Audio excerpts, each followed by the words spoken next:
Hello दोस्तों। स्वागत है आप सभी का आपके अपने YouTube चैनल मैथ्स की नई दुनिया में। आज की इस वीडियो में हम बात करेंगे मनुष्य का हृदय यानी कि ह्यूमन हार्ट के बारे में।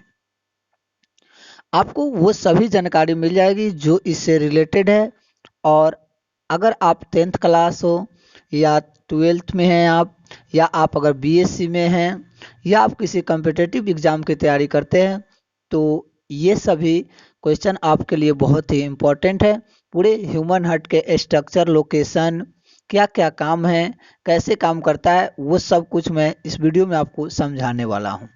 चलिए वीडियो को स्टार्ट करते हैं। आप एंड तक देखिएगा, उसके बाद आप अपनी राय हमको ज़रूर बताइएगा। सबसे पहले हम लोग देखते हैं ह्यूमन का हार्ट कि हृदय के अध्ययन को क्या कहते हैं, कार्डियोलॉजी कहते हैं। और जो डॉक्टर हृदय का इलाज करते हैं उसको कार्डियोलॉजिस्ट कहा जाता है, यानी कि हृदय स्पेशलिस्ट डॉक्टर या कार्डियोलॉजिस्ट। हृदय क्या है? तो हृदय एक रक्त परिसंचरित अंग है, यानी कि ब्लड सर्कुलेटरी ऑर्गन है। हृदय एक पेशीय अंग है जो सिर्फ मांसपेशियों से ही मिलकर बना हुआ है, यानी कि इसमें हड्डी नामक कोई चीज नहीं है। मानव हृदय का वजन 300 ग्राम होता है। यह शरीर का सबसे व्यस्त अंग है। व्यस्त अंग का मतलब है कि यह कभी भी रुकता नहीं है, हमेशा काम करते रहता है।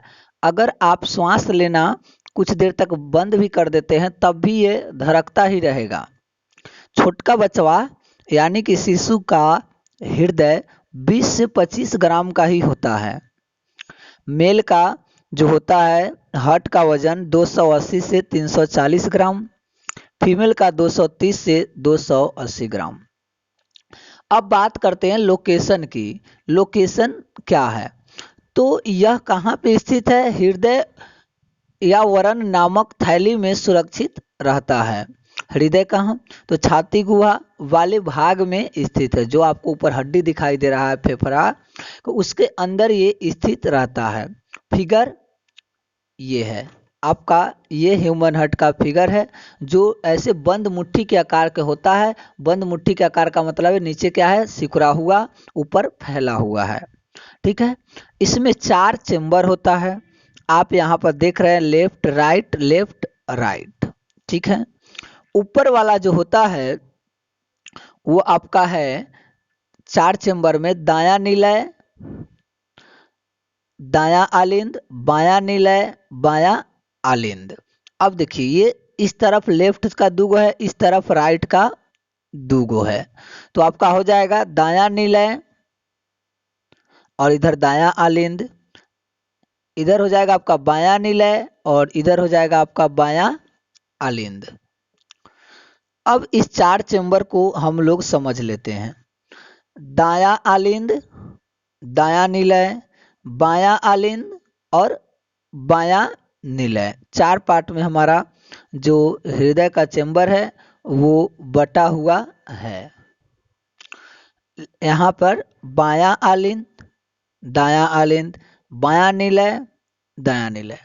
अब इसके बाद बात करते हैं कि इसमें सबसे बड़ा और मजबूत यानी कि लार्जेस्ट एंड सबसे स्ट्रॉन्गेस्ट कौन होता है? तो बायां निलय होता है। ये वाला साइड क्या होता है, सबसे बड़ा और सबसे ज्यादा मजबूत होता है। क्यों होता है ये भी बात मैं आपको थोड़ी देर में बताऊंगा। बायां निलय से ब्लड बाहर निकलता है और शरीर के विभिन्न अंग में जाता है। यहीं से ब्लड क्या होता है, बाहर निकलता है और पूरे भाग में जाता है। इसीलिए यह सबसे मजबूत इसका होना जरूरी है, क्योंकि यहीं से ब्लड को पंप तेजी से किया जाता है। अब देखिए हमारा जो हृदय है दोहरा परिसंचरण होता है। इसका मतलब क्या हुआ कि देखिए एक बार तो फेफड़ा से खून निकला, वो हृदय में गया, हृदय से पूरे बॉडी में गया शुद्ध रक्त। फिर यहाँ से बॉडी से निकलते हुए CO2 वाला जो खून होता है कहाँ जाता है, हृदय में। और हृदय से होते हुए फिर से जाता है किसे, शिरा के द्वारा यहाँ पे फेफड़ा में आ गया, फिर फेफड़ा क्या करता है, शुद्ध करके भेज देता है। मतलब हमारे जो यहाँ पर आया, कितना बार आया, हार्ट में 2 बार ब्लड आया है। इसीलिए हमारा हृदय क्या है, दोहरा परिसंचरण होता है। ठीक है, आगे देखिए, रक्त वाहिनियां यानी कि ब्लड कैपिलरी, मतलब इसमें क्या क्या होता है, तो ब्लड कैपिलरी में रक्त के परिसंचरण के लिए शरीर में 3 वाहिनी है, एक धमनी, एक शिरा और केशिकाएं। केशिकाएं है, कोशिकाओं नहीं, केशिकाएं। जब आगे के क्लास में आप पढ़िएगा तो अभी भी ये सब और अलग अलग पार्ट में बट जाता है। धमनी जानते हैं, धमनी ये क्या होता है, तो ये शुद्ध या ऑक्सीजन जनित रक्त को हृदय से शरीर के विभिन्न भाग में ले जाता है।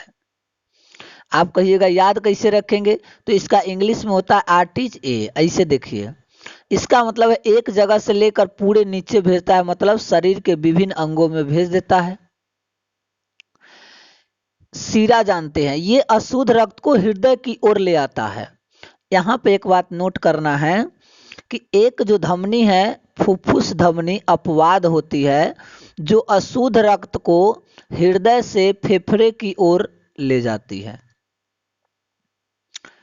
क्योंकि धमनी के बहुत सारा धमनी मिलेगा तो मोटा वाला धमनी बनेगा, तो फुफ्फुस धमनी जो है अशुद्ध रक्त को हृदय से फेफड़े की ओर लेकर के आता है। ये बात को आपको नोट कर लेना है। शिरा में भी है कि फुफ्फुस शिरा भी अपवाद है, यह शुद्ध रक्त को फेफड़ा से हृदय में ले जाता है। फेफड़ा से कहाँ ले जाता है, हृदय में ले जाता है। काम किसका है, फेफड़ा से हृदय में ले जाना, यानी कि किसका काम होना चाहिए, धमनी को शुद्ध रक्त है, लेकिन यहाँ पर ये काम कौन करता है, शिरा, इसीलिए इसका नाम दे दिया है फुफ्फुस शिरा, अपवाद है।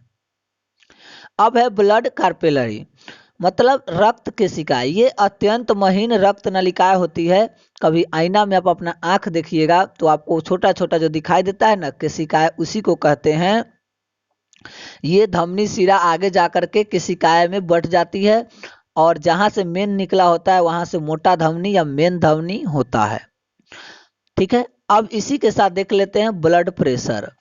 रक्त जिस दाब से जाता है और आता है उसे ही ब्लड प्रेशर यानी कि रक्तचाप कहते हैं। मतलब महाधमनी एवं उनकी मुख्य शाखाओं में रक्त प्रवाह का दबाव रक्तचाप कहलाता है।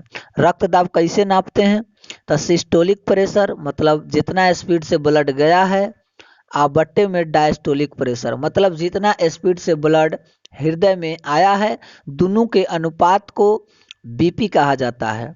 आखिर बीपी को नापते कैसे है, तो बीपी को नापने के लिए एक मशीन आता है जिसको कहते हैं स्फिग्मोमैनोमीटर होता है। तो इस तरीके से आप ह्यूमन हार्ट के बारे में अच्छे से समझ गए होइएगा।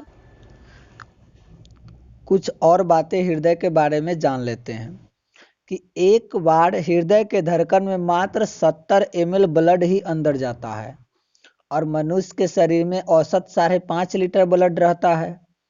उसको पूरा को अंदर जाने के लिए हृदय को 1 मिनट में 72 बार धड़कना पड़ेगा। तो आदमी का जो हृदय की धड़कन होती है औसत कितना होता है, 72 बार प्रति मिनट होती है, और छोटका बचवा के 120 बार होता है। हमारी जो नाड़ियों की धड़कन होती है 1 मिनट में 115 से 125 बार होती है। नाड़ियों का मतलब यहाँ पे स्त्री वाला नाड़ी नहीं, यहाँ पल्स है। हृदय की धड़कन को नियंत्रित करने का काम पेसमेकर करता है, और यह कहाँ होता है, तो हृदय के दाहिनी आलिंद पर होता है। इसको नियंत्रित करने का काम यही करते रहता है, और यहीं पर करंट उत्पन्न भी होता है। डायोक्सिन हृदय के उद्दीपन यानी कि धड़कन को परिवर्तित कर देता है। उद्दीपन मतलब एक ऊर्जा जो मिलता है, उसी से धड़कन को क्या करता है, वो परिवर्तित कर देता है, और आदमी का हमेशा दिल धड़कते रहता है।